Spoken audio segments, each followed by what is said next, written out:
ಉದ್ಯೋಗಕ್ಕೆ ಅಂತ ಹೇಳಿ ರಷ್ಯಾಗೆ ಹೋಗಿದ್ದಂಥವರು ಈಗ ಪರದಾಡುವಂತಹ ಒಂದು ಪರಿಸ್ಥಿತಿ ನಿರ್ಮಾಣವಾಗಿದೆ. ಕನ್ನಡಿಗರು ಸಿಕ್ಕಾಕೊಂಡಿದ್ದಾರೆ. ರಷ್ಯಾ ಯುಕ್ರೇನ್ ಯುದ್ಧದಲ್ಲಿ ಈಗ ಕನ್ನಡಿಗರು ಸಿಕ್ಕಾಕೊಂಡು ಪರದಾಡುವಂತಾಗಿದೆ. ವಿಷಯ ಏನಂತ ಹೇಳಿದ್ರೆ ಉದ್ಯೋಗಕ್ಕೆ ಅಂತ ಹೇಳಿ ಇವರು ರಷ್ಯಾಗೆ ತೆರಳಿದ್ರು, ಆದ್ರೆ ಇವ್ರನ್ನ ಯುದ್ಧಕ್ಕೆ ಬಳಕೆ ಮಾಡ್ಕೊಳ್ತಾ ಇದಾರಂತೆ.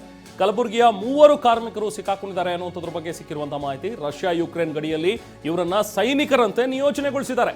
ತಮ್ಮನ್ನ ರಕ್ಷಣೆ ಮಾಡಿ ಅಂತ ಹೇಳಿ ಪಾಪ ಇವರು ಕೇಂದ್ರ ಸರ್ಕಾರಕ್ಕೆ ಮನವಿಯನ್ನ ಕೂಡ ಮಾಡ್ತಾ ಇದ್ದಾರೆ.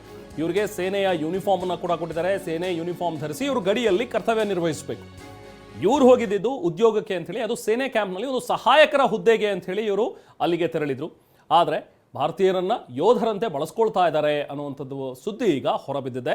ರಷ್ಯಾ ಈ ರೀತಿಯಾಗಿ ಬಳಸ್ಕೊಳ್ತಾ ಅದು ನೋಡಿ, ಅದು ವ್ಯಾಗ್ನರ್ ಪಡೆ ಏನಿದೆಯಲ್ಲ, ಅದು ಖಾಸಗಿ ಸೇನಾ ಪಡೆ. ಅದು ಆ ವ್ಯಾಗ್ನರ್ ಪಡೆಯ ನಾಯಕನನ್ನೇ ಅಧ್ಯಕ್ಷನ ವಿರುದ್ಧ ಮಾತಾಡ್ದ ಅಂತ ಹೇಳಿ ಅವನು ಕೊಂದಾಕ್ಬಿಟ್ರು. ಸೊ ಇದು ಈ ವ್ಯಾಗ್ನರ್ ಪಡೆನೇ ಒಂದು ಲೆಕ್ಕದಲ್ಲಿ ಆತಂಕದಲ್ಲಿದೆ. ಇಂಥ ಸಂದರ್ಭದಲ್ಲಿ ಇವ್ರು ಯಾರೋ ಸಹಾಯಕರಾಗಿ ಹೋಗಿರೋರನ್ನ ನೋಡಿ, ಎಷ್ಟು ಕನಸು ಕನವರಿಕೆಗಳು ಇಟ್ಕೊಂಡವರು ಬೇರೆ ದೇಶಕ್ಕೆ ಹೋಗ್ತಾರೇನೋ, ಯುದ್ಧಕ್ಕೆ ಬಳಸ್ಕೊಂಡ್ಬಿಟ್ರೆ ಏನಾಗಬೇಕು ಸ್ಥಿತಿ. ಬಹುಶಃ ಏನಂದ್ರೆ ಕೇಂದ್ರ ಇದಕ್ಕೆ ಸಂಬಂಧಪಟ್ಟಂಗೆ ಮಧ್ಯಪ್ರವೇಶ ಮಾಡಬೇಕು. ಅಟ್ಲೀಸ್ಟ್ ಏನು ಅಂತಂದ್ರೆ ಈ ಗುಂಪಿನಲ್ಲಿರುವಂಥ ಭಾರತೀಯರನ್ನ ರಕ್ಷಣೆ ಮಾಡಬೇಕು. ನಿಮ್ಮ ಉಬ್ಬಿದ ರಕ್ತನಾಳಗಳ ಸಮಸ್ಯೆಗೆ ಎವಿಸ್ ಆಸ್ಪತ್ರೆಯಲ್ಲಿ ಕೇವಲ 30 ನಿಮಿಷದ ಲೇಸರ್ ಚಿಕಿತ್ಸೆಯೊಂದಿಗೆ ಮುಕ್ತಿ ಹೊಂದಬಹುದು. ಹೆಚ್ಚಿನ ವಿವರಗಳಿಗಾಗಿ ಸಂಪರ್ಕಿಸಿ 8088837000.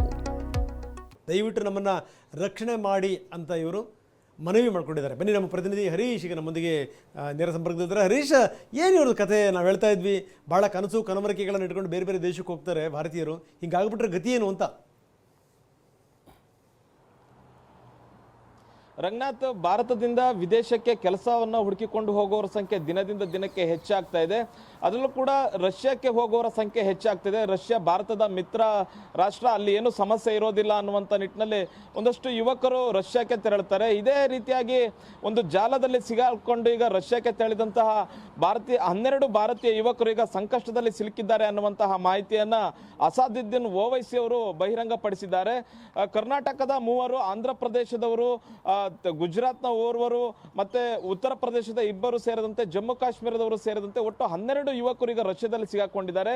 ಇವರಿಗೆ ಕೆಲಸ ಕೊಡಿಸ್ತೀವಿ, ಮುಖ್ಯವಾಗಿ ರಷ್ಯಾದಲ್ಲಿ ಬಿಲ್ಡಿಂಗ್ ಸೆಕ್ಯೂರಿಟಿ ಕೆಲಸ ಕೊಡಿಸ್ತೀವಿ ಅಂತ ಹೇಳಿ ಕರ್ಕೊಂಡು ಹೋಗ್ತಾರೆ.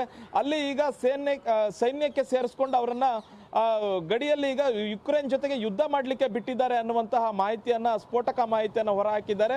ಅವರನ್ನ ಹೇಗಾದ್ರೂ ಮಾಡಿ ಬಿಡಿಸ್ಕೊಂಡು ಬರಬೇಕು ಅನ್ನುವಂಥ ನಿಟ್ಟಿನಲ್ಲಿ ಅಸಾದುದ್ದೀನ್ ಓವೈಸಿ ಅವರು ಕೇಂದ್ರ ಸರ್ಕಾರಕ್ಕೆ ಮನವಿಯನ್ನ ಮಾಡಿಕೊಂಡಿದ್ದಾರೆ. ಪ್ರಧಾನಿ ನರೇಂದ್ರ ಮೋದಿ ಹಾಗೂ ವಿದೇಶಾಂಗ ಸಚಿವ ಜೈಶಂಕರ್ ಅವರಿಗೂ ಕೂಡ ಪತ್ರವನ್ನು ಬರೆದು ರಾಜತಾಂತ್ರಿಕ ವ್ಯವಸ್ಥೆಯ ಮೂಲಕ ಆ 12 ಯುವಕರನ್ನ ಭಾರತಕ್ಕೆ ವಾಪಸ್ ಕರೆತರಬೇಕು. ಅವರು ಸಂಕಷ್ಟದಲ್ಲಿದ್ದಾರೆ, ಅವರು ಗಡಿಯಲ್ಲಿ ನರಳ್ತಾ ಇದ್ದಾರೆ.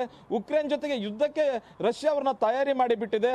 ಅವರಿಗೆ ರಷ್ಯಾ ಸೇನೆಯ ಸಮವಸ್ತ್ರವನ್ನು ಧರಿಸಿ ಅವ್ರನ್ನ ಫ್ರಂಟ್ ಲೈನ್ಗೆ ಬಿಟ್ಟು ಅವರಿಗೆ ಯುದ್ಧ ಮಾಡುವಂತೆ ಹೇಳ್ತಾ ಇದ್ದಾರೆ. ಅಲ್ಲಿನ ಯುವಕರು ಸಂಕಷ್ಟವನ್ನು ತೋಡಿಕೊಂಡಿದ್ದಾರೆ.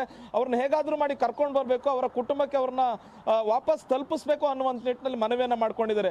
ಮುಖ್ಯವಾಗಿ ಈ ಜಾಲ ಏನಿದೆ, ವಿದೇಶಗಳಲ್ಲಿ ಕೆಲಸ ಕೊಡಿಸ್ತೀವಿ ಅಂತ ಹೇಳ್ಕೊಂಡಿರತಕ್ಕಂತಹ ಜಾಲ ದುಬೈನಲ್ಲಿದೆ. ಫೈಸಲ್ ಖಾನ್ ಅನ್ನುವಂತಹ ಒಬ್ಬ ವ್ಯಕ್ತಿ ಮುಂಬೈನಲ್ಲಿರ್ತಕ್ಕಂತಹ ಪೂಜಾ ಎನ್ನುವಂತಹ ಮಹಿಳೆಯೊಂದಿಗೆ ಸೇರಿ ಈ 12 ಯುವಕರನ್ನ ರಷ್ಯಾಗೆ ಕಳಿಸಿದ್ದಾರೆ.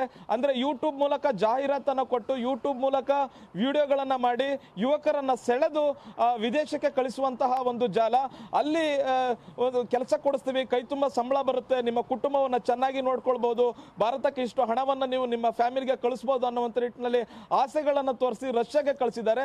ಅಲ್ಲಿ ರಷ್ಯಾದ ರಕ್ಷಣಾ ವ್ಯವಸ್ಥೆ ಏನಿದೆ ಅಲ್ಲಿ ಅವರನ್ನು ಸೇರಿಸಿ ರಷ್ಯಾ ಮತ್ತೆ ಯುಕ್ರೇನ್ ಯುದ್ಧದ ಯುದ್ಧ ನಡೀತಾ ಇದೆ, ಅಲ್ಲಿ ರಷ್ಯಾಕ್ಕೆ ಸಹಾಯಕವಾಗಿ ನಿಲ್ಲುವಂತೆ ಅವರನ್ನ ಪ್ರಚೋದಿಸಲಾಗ್ತಿದೆ ಅನ್ನುವಂತಹ ಮಾಹಿತಿಯನ್ನ ಹೊರಹಾಕಿದ್ದಾರೆ. ಮತ್ತೆ ಅವ್ರನ್ನ ಬಿಡಿಸ್ಕೊಂಡು ಬರಬೇಕು ಅನ್ನುವಂತ ನಿಟ್ಟಿನಲ್ಲಿ ಅಸಾದುದ್ದೀನ್ ಓವೈಸಿ ಅವರು ಮನವಿಯನ್ನ ಮಾಡ್ಕೊಂಡಿದ್ದಾರೆ. ಮತ್ತೆ ಸರ್ಕಾರಕ್ಕೆ ಪತ್ರವನ್ನು ಕೂಡ ಬರೆದಿದ್ದಾರೆ.